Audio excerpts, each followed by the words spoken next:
છેલ્લા વિડીયોમાં આપણે 2 વર્ષનું ચક્રવૃત્તિ વ્યાજ શોધ્યું તો 2 પગથિયા બનાવ્યા હતા. અહીંયા 3 વર્ષનું ચક્રવૃત્તિ વ્યાજ શોધવું હોય તો આપણે 3 પગથિયા બનાવવાના. જો કઈ રીતે બનાવું છું ને કઈ રીતે ગોઠવું જોઈએ. ચલો આ તમારું પગથિયાની અરેન્જમેન્ટ થઈ ગઈ. ચલો થઈ ગઈ, સરસ. હવે ક્યાં કઈ કિંમત મૂકવાની? અહીંયા શું કીધું છે? 15,000નું 10% લેખે 3 વર્ષનું છે. ચલો પહેલી વખતે 15,000ના 10%, તો કેટલા થશે? 15,000ના 10%, તો એ તમારા થઈ જશે 1500. તો આ 1500 ને સૌથી પહેલાં અહીંયા બધી લાઈનમાં લખી કાઢો. લખવાની રીત ખાસ જોજો આ કેસમાં. ત્યારબાદ ફરીથી 1500ના 10%, તો એ કેટલા થશે? તો એ થઈ જશે તમારા 150.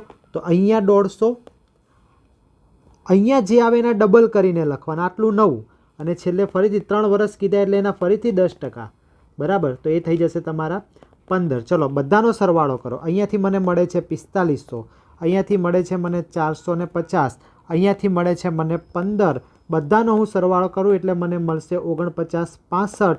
ચલો જવાબ શોધી કાઢો. જો બધા પાછા કાકા બાપાના જ છે તો ઓપ્શન જોઈને લખો. Option A 49,65.